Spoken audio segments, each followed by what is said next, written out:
Muchísimas gracias. En primer lugar, bueno, pues agradecer a Moreana y a la asociación la invitación al presente coloquio. La verdad que es bastante interesante este tipo de sesiones sobre tiempos de incertidumbre jurídica. Me refiero a incertidumbre jurídica porque tenemos muchísimas normas y tenemos muchísimos cambios legislativos. De entrada voy a empezar mi ponencia pidiendo disculpas porque debéis entender que es muchísima información para tan pocos minutos. Estamos hablando de casi 3 o 4 reales decretos que abordan el tema de los expedientes de regulación temporal de empleo, el expediente de regulación de empleo referido a los despidos colectivos, y por lo tanto, si ya de por sí hablo rápido, intentaré en la medida de lo posible pues informaros de todas aquellas modificaciones que además han sido muy recientes, han salido muy recientes, y entiendo que tendréis multitud de dudas. Debemos tener en cuenta que las herramientas jurídicas que ha dado el Gobierno relacionadas tanto con el expediente de regulación temporal de empleo por fuerza mayor como las causas económicas, técnico-organizativas de producción, que son los ERTE que vamos a denominar a partir de ahora ETO, son herramientas jurídicas que ya existían en el Real Decreto 1483/2012 de 29 de octubre, es decir, eran herramientas jurídico-laborales que ya teníamos, pero que han sido adaptados por parte del Gobierno a esta situación de pandemia. La estructura de mi ponencia irá en el orden de abordar primero los ERTE por fuerza mayor, después los causas de todo y ya en último lugar los ERE. Al fin y al cabo es prácticamente el orden que ha llevado el Gobierno en la legislación. En este sentido, y en primer lugar, debemos tener en cuenta que se dictó un Real Decreto, el 8/2020, de 17 de marzo, que ha sido modificado posteriormente por el Real Decreto 18/2020, de 12 de mayo, precisamente en relación a estos ERTEs por fuerza mayor y por causa ETO. Me voy a centrar, como digo, primero en el ERTE por fuerza mayor. La primera pregunta dentro de mi ponencia es, ¿estamos en un ERTE por fuerza mayor? ¿Va a haber antes y después de la pandemia? Bueno, esto me obliga a tener en cuenta lo que os decía. El ERTE ya existía, el ERTE por fuerza mayor existía en la regulación del 2012. Lo que hace el Gobierno en el artículo 22 del Real Decreto 8/2020 es definir esa fuerza mayor y causalizarla en la medida en que exista una pérdida de la actividad total y directa por parte del empresario que tenga una causa directa en el COVID.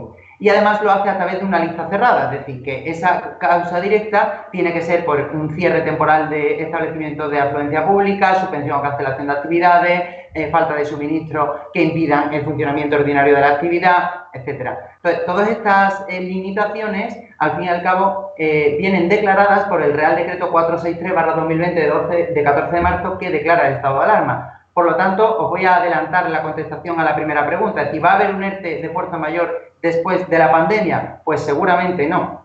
¿Y en qué base o en qué fundamento esta conclusión? En primer lugar, como os digo, es que los ERTE por fuerza mayor causa COVID, artículo 22 de este Real Decreto 8/2020, en primer lugar, están limitados por el artículo 18, por el Real Decreto 18/2020, su artículo primero, que ya dice, los ERTE por fuerza mayor durarán hasta, como fecha máximo, 30 de junio del 2020. Por lo tanto, ya el Gobierno está manifestando que esta causa COVID, este ERTE fuerza mayor por causa COVID, va a estar limitado al 30 de junio. La pregunta que os interesará a todos, supongo, es, ¿afecta a todos esa limitación de hasta el 30 de junio? Bueno, pues aquí existe un debate doctrinal, porque hasta el momento jurisprudencial, evidentemente, no ha sido posible, bastante importante. El artículo 1 de este Real Decreto 18/2020 dice que para que continúe este ERTE por fuerza mayor se tienen que dar dos requisitos. El primer requisito es que haya un ERTE por fuerza mayor ya planteado a la autoridad laboral, que entiendo que si estamos en el sector hotelero, pues el 99% estaremos en ERTE por fuerza mayor, por lo tanto esa condición la cumplimos, y en segundo lugar que continúe afectado por esa prohibición. En este sentido, esa prohibición del artículo 22, que continúe afectado, es ciertamente relativo, porque, por ejemplo, en aquellos bares o restaurantes que tengan terraza, se le permite abrir con una serie de limitaciones. La pregunta es, ¿existe obligación legal según el Real Decreto de abrir o puede el empresario decidir si abrir o no? Un poco en la línea de lo que decía mi compañero Juan Pablo, de ser un poco coherentes y en la medida de lo posible ser grandes empresarios y decidir si abrir o no. Bueno, realmente el Real Decreto no se está permitiendo eso, porque si somos estrictamente jurídicos y si leemos el tenor literal del Real Decreto, en principio, eliminada la prohibición de abrir, eliminada la suspensión de la actividad, la obligación legal es de abrir.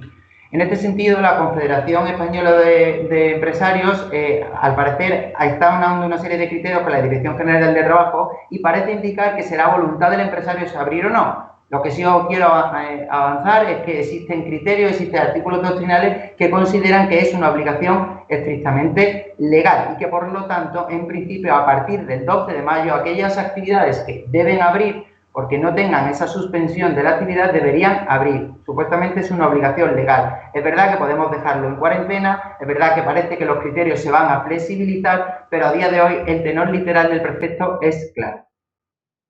En segundo lugar, y en relación a estos ERTE por fuerza mayor, sí es muy importante, ahí sí coincido con Juan Pablo, es muy importante decidir si abrir o no abrir. Una vez que vamos a partir de la premisa de que va a ser una decisión del empresario, vamos a partir de la premisa que va a ser muy difícil por la parte de la autoridad laboral, incluso de la Inspección de Trabajo, de controlar quién ha abierto y quién no ha abierto. Entonces, partiendo de esa premisa, entiendo que la decisión es fundamental por el artículo 4 del Real Decreto 18, porque se han modificado las bonificaciones a las cuotas de la Seguridad Social. En principio, el escenario cambia en la siguiente medida. En el momento en el que yo desafecto a algún trabajador de forma parcial, en el momento en el que yo modifico mi ERTE, aunque sea para modificar una reducción de jornada, aunque sea para desafectar a un trabajador solo una hora, no voy a poder disfrutar de esa bonificación del 100% a partir de ese momento. En principio, las bonificaciones o exoneraciones de cuotas a la Seguridad Social del 100% van destinadas a aquellas empresas que no modifiquen su expediente de regulación temporal de empleo, es decir, que continúen en esa situación de suspensión o cierre. En el momento en el que yo procedo a desafectar a algunos de los trabajadores, me encuentro con dos tipos de bonificaciones. En principio, parece ser que se va a primar aquellas bonificaciones, aquellas reincorporaciones, de manera que las empresas que reincorporen a los trabajadores estarán bonificados esos trabajadores, si estamos en empresas de menos de 50 trabajadores, en un 85% en mayo y en un 70% en junio. En su defecto, al trabajador que no ha sido desafectado se le bonificará en un 60% y en un 45%, en empresas de menos de 50 trabajadores. Si vamos a empresas de más de 50 trabajadores, las bonificaciones van a ser menores. Concretamente, estamos hablando de 60% en el mes de mayo y 45% en el mes de junio para aquellos casos en los que yo desafecte al trabajador, y si no lo desafecto, las bonificaciones son muchísimo menores porque bajamos a 45 y a 30%. Por eso sí coincido con Juan Pablo en la necesidad de afrontar muy bien esa desafectación parcial, en la necesidad de estudiar la viabilidad económica con los aforos y las limitaciones que nos va a establecer el gobierno. Evidentemente, todo esto con una fecha límite, que es el 30 de junio, porque el 30 de junio, por prescripción legal, vamos a tener que estar todos abiertos. Sí me gustaría que tengáis una idea muy clara, y es que el Real Decreto obliga a comunicar esa desafectación con independencia de que consumamos el plazo de del 30 de junio, es decir, que hay que comunicar la renuncia al ERTE en el plazo de 15 días desde ese 30 de junio. No pensemos que se va a levantar el ERTE solo, sino que la comunicación a la autoridad laboral y al Servicio Público de Empleo son preceptivas. Finalizados los ERTE por fuerza mayor, queda abierto un interrogante que supongo que os haréis mucho, es ¿qué ocurre si yo tengo un establecimiento y va a abrirlo solo el autónomo? ¿Qué ocurre si no desafecto a todos los trabajadores, sino que abre solo el autónomo? Bueno, el debate doctrinal imaginaréis que es brutal. En primer lugar, existe una corriente doctrinal que entiende, porque además los interrogantes son dos, ya no es solo si voy a estar bonificado al 100%, sino la segunda pregunta que os haréis, si estáis disfrutando de una prestación por cese de actividad del artículo 17 del Real Decreto 8/2020, si habéis solicitado, en el momento en el que abra pierdo esa prestación, supongo que esas dos dudas os las plantearéis. Bueno, en este sentido voy a contestar a esta última. En primer lugar, evidentemente es una opinión jurídica, no existe una norma precisa o un criterio preciso que lo haya regulado. El debate ha sido muy amplio, pero se entiende que la prestación por cese será hasta que finalice el estado de alarma con independencia de mi apertura. ¿En qué baso esta fundamentación? En que el artículo 17 establece que la solicitud debe conllevar una serie de requisitos. Acordaros que era el cierre de la actividad o, en su defecto, la disminución del 75% de la facturación del mes anterior a la solicitud en un marco de los 6 meses anteriores.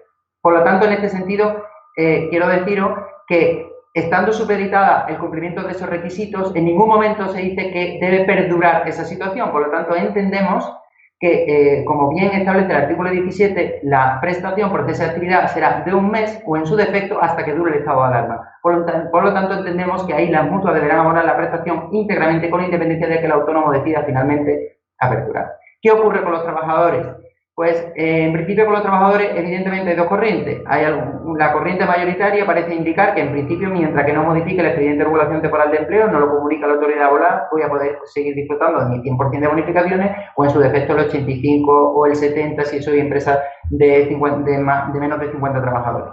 Existe otra corriente doctrinal, yo no coincido con ella, pero existe otra corriente doctrinal que considera que el abrir el autónomo y no desafectar a la plantilla realmente está encubriendo unas causas económicas y que debe plantearse un expediente de regulación temporal de empleo por causas económicas, técnicas, organizativas o de producción. La realidad es que hay que ser prudente en este sentido. Parece ser que la Dirección General de Trabajo así lo ha hecho con todos los reales decretos. Va a establecer unos criterios que pues vayan en la línea de matizar y concretar estas ideas. En segundo lugar, en relación a los expedientes temporales, los ERTE, por causas económicas, técnicas, organizativas de producción, deciros, como ya os avanzaba, que estaban regulados desde el año 2012 y lo que ha hecho el Gobierno en este caso no ha sido modificar las causas, por lo tanto las causas siguen intactas, por lo tanto ya respondo a la pregunta directamente. ¿Voy a poder utilizar este ERTE? Por supuesto que voy a poder utilizar este ERTE una vez que acabe el estado de alarma, incluso ya no solo que acabe el estado de alarma, sino que finalice la pandemia. Podemos encontrarnos con la necesidad de ver determinados establecimientos que pues la feria, la Semana Santa son meses muy fuertes y que a lo mejor las pérdidas no la van, o la falta de solvencia o de liquidez no la van a padecer a lo mejor en estos meses, pero sí en los meses de octubre, noviembre y diciembre. En esos casos, en todo caso, se podría plantear un expediente de regulación temporal de empleo por causas ETO. Deciros que, en principio, el Gobierno lo que ha hecho en el Real Decreto 18/2020 es permitir negociar simultáneamente el ERTE de fuerza mayor con el ERTE de causa ETO, de manera que una vez que finalice el ERTE por fuerza mayor, supongamos el 30 de junio, pueda entrar en aplicación un ERTE por causa ETO el mismo 1 de julio y no haya solución de continuidad. En este sentido, y ya acabo, que sé que voy un poco justo de tiempo, en este sentido, sí matizaros que existen ciertas concreciones establecidas por el Real Decreto 18/2020. En primer lugar, es la obligación de convocatoria a los sindicatos más representativos del convenio colectivo y con legitimación para formar parte de la comisión, que van a tener prioridad para negociar nuestro expediente de regulación temporal de empleo por encima de los trabajadores, a diferencia de la normativa anterior. Es decir, es preceptiva esa comunicación. Evidentemente, si en el plazo de 5 días no contesta, tendremos que formar la comisión con los trabajadores. Pero es necesaria esa comunicación y tener en cuenta que se han acortado los plazos. Se permite los expedientes de regulación temporal de empleo por causa ETO, en lugar de plazos de 15 días para formar la comisión negociadora y otros 15 días para cerrar la negociación, se han reducido a 5 y 7. Sí quisiera poneros de manifiesto que estos expedientes de regulación temporal de empleo, los causas ETO, conllevan una memoria que determine las causas económicas, técnicas, organizativas de producción. Es importantísimo concretar esa memoria. Es importantísimo concretar esa memoria ya no solo desde el punto de vista económico o técnico en función de la causa, sino de la medida a adoptar. ¿Por qué de la medida a adoptar? Porque en el caso de que por circunstancias de cada establecimiento se decida no afectar a la totalidad de la plantilla, hay que tener en cuenta los criterios de desafectación, puesto que podemos entrar en temas de discriminación a trabajadores y pueden impugnarnos el ERTE o incluso no cerrarse con acuerdo. En este sentido, tenemos que tener en cuenta esos criterios y, en segundo lugar, también la coyunturalidad. Es decir, es necesario pactar un plazo. Eso nos viene bien. ¿Nos viene bien por qué? Bueno, nos viene bien porque no va a estar supeditado lo que diga el Gobierno, sino que va a estar supeditado la negociación. En este sentido, también quiero deciros que la negociación, dependiendo de los sectores, pero en tiempos de pandemia va a ser una negociación dura. Debéis tener en cuenta que los ERTEs se están negociando y estamos negociando ya ERTE con plazo superior a 6 meses. ¿Eso qué significa? Que a partir del 6º mes el trabajador, la prestación por desempleo que cobra en sustitución a su salario, la va a haber reducido a un 50%. Es decir, va a ver mermado su poder adquisitivo desde el 6º mes a un 50%.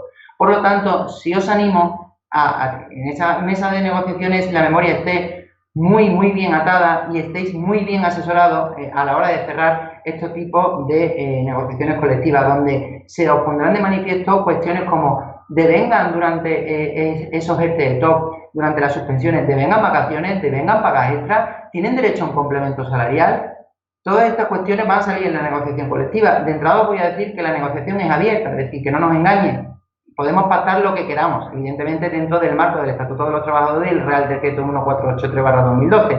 Pero sí, por favor, tener en cuenta que no existe un complemento de obligado cumplimiento por parte del empresario, ni existe una obligación de pagar las pagas extras, ni existe una obligación de abonar o de que se disfruten vacaciones, de disfrutar las vacaciones sí, pero de que se devenguen durante el periodo de suspensión no existe obligación. Entonces es importante negociar. Finalizado el ERTE por causa de TOC, ya simplemente deciros que nos vamos a encontrar con tres panoramas. Es decir, tengo mi ERTE por fuerza mayor hasta el 30 de junio, voy a plantear, como dice Juan Pablo, una apertura ordenada, por lo tanto voy a hacerlo a través de un ERTE por causa de TOC, porque además viene el verano, es decir, son meses que pueden parecer fáciles, pero se pueden tornar bastante difíciles. Además, el ERTE por causa de TOC, que no lo he dicho y creo que es fundamental, te permite afectar y desafectar como queramos, siempre por unos criterios, pero por ejemplo, por orden de antigüedad, a mí me permite hacer un ERTE por causa de TOC afectando a la totalidad de la plantilla o afectando a un 50 o un 60% de la totalidad de la plantilla, y si vemos un repunte en el mes de julio o a partir del 15 de julio, puedo desafectar proporcionalmente a 2, a 3, a 4 trabajadores, incluso por 15 días, por 20 días. Entonces, teniendo en cuenta esto, tenemos esa apertura ordenada, ese ERTE por causa de TOC, pero tenemos la posibilidad, como dice Juan Pablo, de que nos veamos abocados a un cierre, o incluso no a un cierre, sino a que tengamos nuestra estructura de costes sobredimensionada respecto a la plantilla. Entonces, ¿podremos acudir a un ERTE, a un ERE, a un expediente de regulación de empleo, a un despido colectivo? Bueno, para acudir a un despido colectivo debéis tener en cuenta una cosa fundamental, y en primer lugar es la salvaguarda del empleo, esos 6 meses posteriores a mi ERTE, que salvo que esté en causa de concurso, no puedo acudir a un despido colectivo. Por lo tanto, una de las herramientas que se está barajando y que es muy posible es acudir a un concurso de acreedores como medida de reestructuración de la plantilla. Estos ERE son un procedimiento idéntico al expediente temporal, es decir, al ERTE. Evidentemente, nos van a cambiar los plazos, es decir, las negociaciones, como los ERE no han sufrido modificación ni por el Real Decreto 8 ni por el 18, en principio van a seguir con los plazos del Real Decreto 1483/2012, 29 de octubre. Entonces vamos a seguir con un periodo de consultas de 15 días en empresas de menos de 50 trabajadores y de un mes en empresas de más de trabajadores. Entonces, en esas negociaciones debéis tener en cuenta que estamos lo mismo ante un ERTE, por lo tanto, las exigencias son las mismas. La obligación de presentar la memoria, comunicación a la autoridad laboral, necesidad de formar una comisión representativa y simplemente tener en cuenta que al no modificarse las causas, salvo que vayamos a las causas organizativas, productivas y técnicas, que son causas genéricas, si nos vamos a centrar en las económicas, recordar que siempre tenemos que cumplir un criterio objetivo establecido por el Real Decreto, que son 3 trimestres consecutivos de disminución del nivel de ingreso ordinario de venta en comparativo con el trimestre del ejercicio anterior. Ese tiene que ser nuestro baremo si queremos un éxito seguro, porque el resto de causas pueden estar supeditadas a la valoración de los trabajadores, incluso del sindicato, incluso en un supuesto hipotético de impugnación del propio juez. Pero las causas económicas vienen establecidas en la ley, gracias a Dios, y estamos hablando de 3 trimestres consecutivos de disminución del nivel de ingreso ordinario de renta. En principio, nada más. Muchísimas gracias.